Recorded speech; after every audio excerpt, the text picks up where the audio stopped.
What's interesting about this presentation is the hardest thing for people to get their head around sometimes is when you're talking about managing water, you're talking about a resource that doesn't stay still.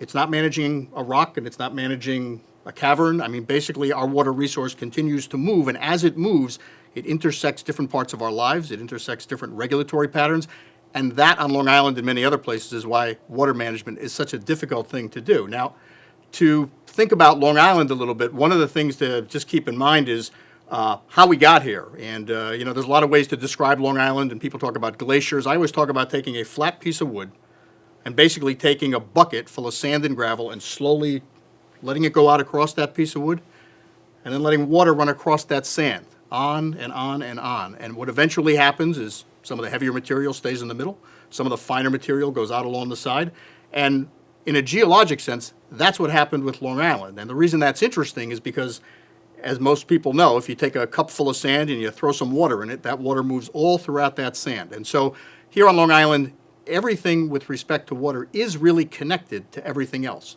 The water underneath our feet finds its way to the bays. The water that basically comes off our roads finds its way to the bays. Whatever is going on in one part of the island can show up someplace else. And that's important when you start talking about water management. Many people know that we have a water cycle on Long Island like we do every place else, but here, that water cycle, usually from top to bottom, brings all sorts of materials with it down into our aquifers, which are really just unconsolidated sands and gravels. But anything that's on the soil has a way of getting underneath. And once it's underneath, you don't see it, you don't think about it, and it just keeps moving. And what we're finding more and more is that the end result, where that water ends up in our bays and harbors, is a really important management issue. Now, Long Island's interesting in another respect because when Long Island was developed, it developed extremely rapidly. One of the things that you can see is when the railroads got out to Long Island, very shortly thereafter, the landscape changed dramatically, and it changed forever. It was beautiful, it was easy to access from New York, and maybe more than anything else, I come from an area which is full of rocks and ledges and things like this. There were almost no impediments to development on Long Island. Sand and gravel moves very easily, and that makes for development that happens very quickly, and it allows us to do all kinds of things in a hurry that if you were in another area, you might have to take more time. And folks don't think about that, but if you think about, again, from a management perspective, how quickly you can build houses and roads and how quickly you can occupy communities sometimes sells short the long-term implications just because it's so easy to do.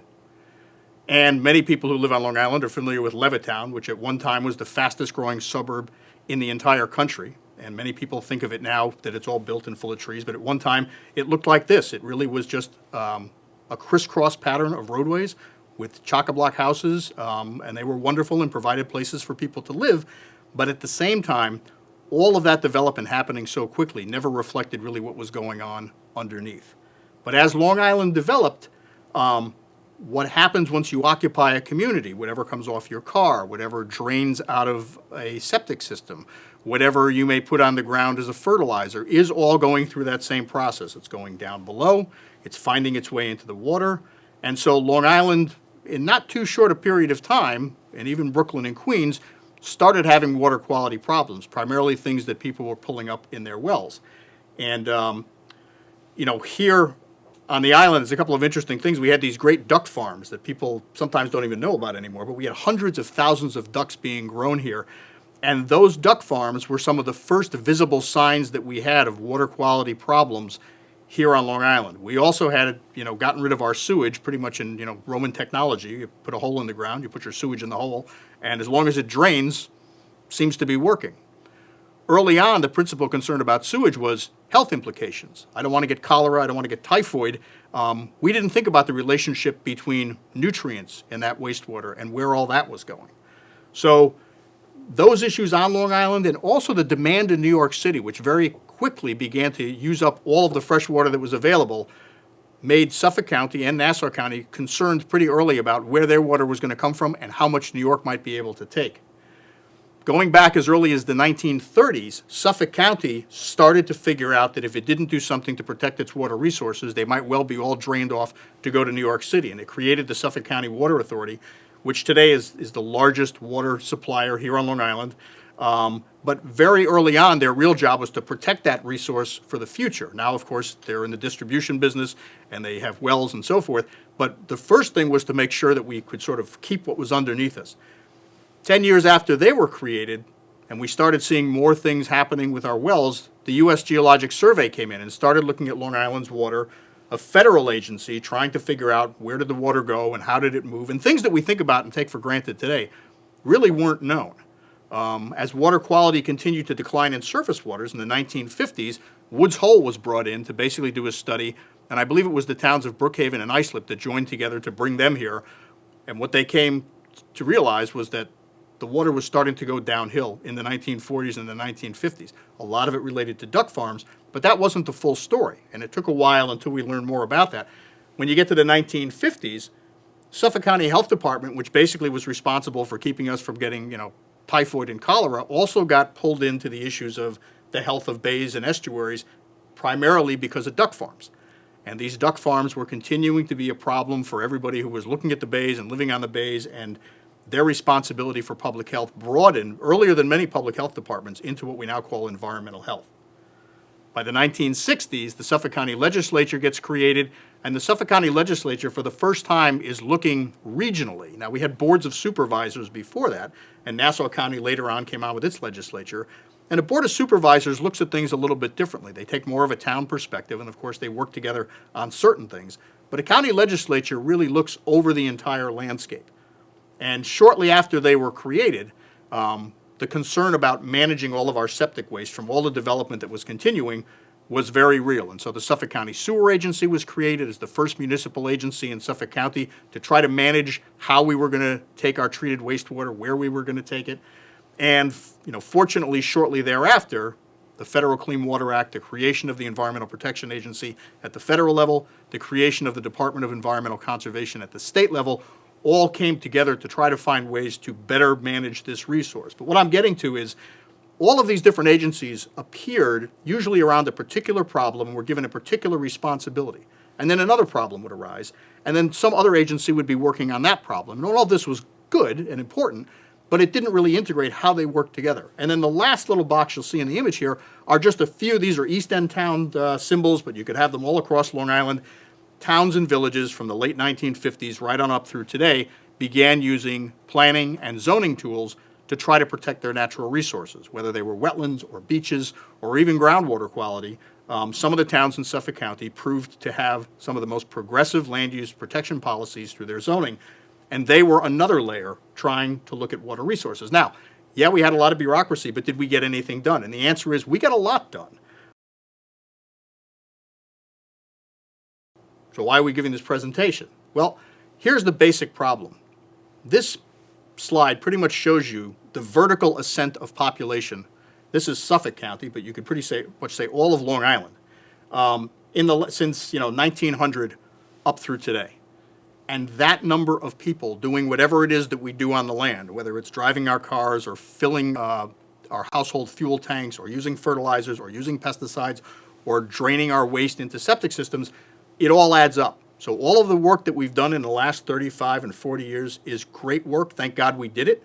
But this pace of development has not been equaled by our response to it. And so where we end up is we still have some major consequences to deal with. Today we have 350,000 on-site wastewater systems, home systems.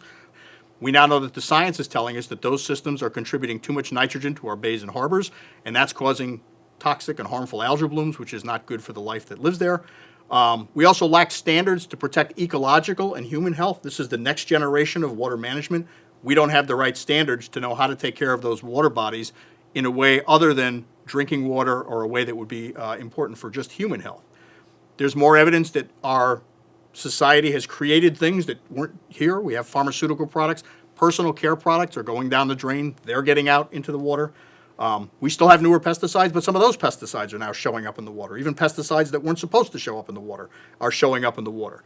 There's illegal dumping and contamination. When you close the landfills, that was a good thing, but there's still people who need to get rid of stuff, and they don't always do it in the right way, and that ends up finding its way onto the ground and into the water. There is ceaseless development pressure all over the place. Long Island, no matter what the economy is there is always development pressure in Long Island, and the more you develop, the more opportunities for contamination that you have. And many governments have been through very tough fiscal times of late. Those tough fiscal times lead to all kinds of cuts in the programs that protect water resources. And so you have that graph that I showed you before, and you could have a graph going the opposite way for the amount of investment in the public health officials and environmental people we need to keep track. That's a big problem. Sea level rise is another issue. Sea level rise affects lots of things: saltwater intrusion for our public drinking water wells, poor flushing for wastewater flow.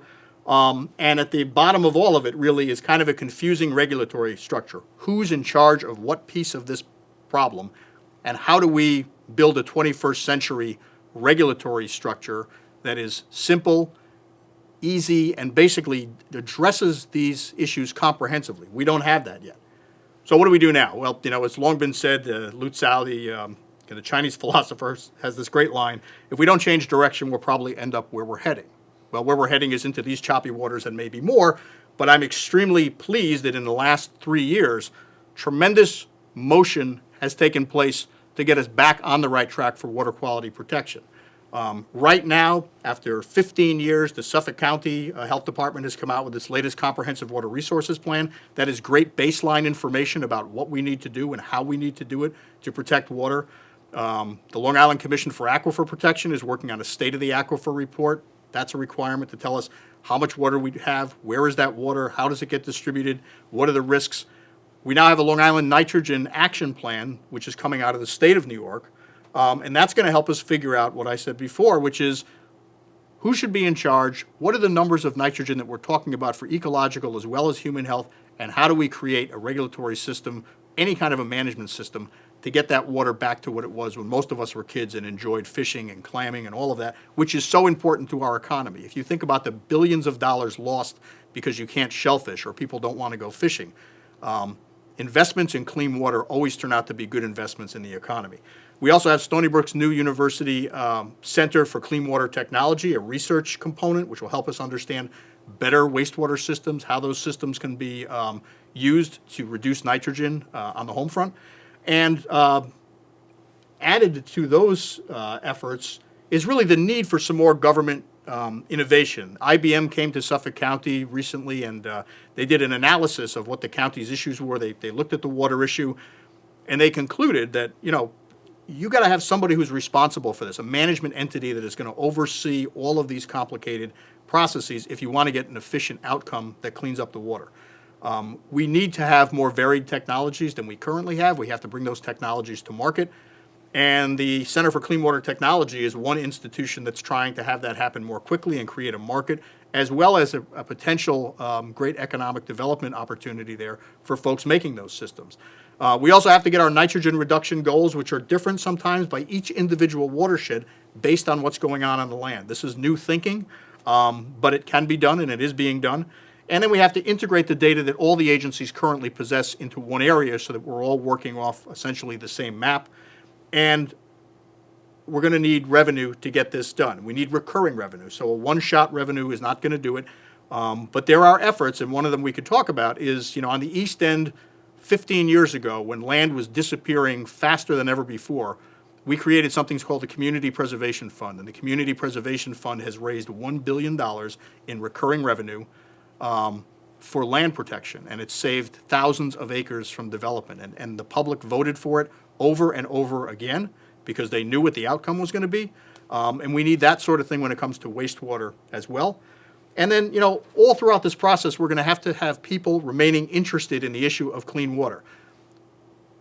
Public policy and politicians are driven by the things that people bring to them every single day. And if every single day you open up Newsday and there's a story about water and somebody calls you on the phone and they're asking about water and you're at a public hearing and people are concerned about water, that moves this issue to the top of the public agenda, and it has to stay there because you can't fix this in a weekend. So we're going to have to, all of us who do this kind of work, and there's lots of people well beyond me doing this in all communities across Long Island, which is also good news. We need to keep it on the top of the agenda of all of our elected officials.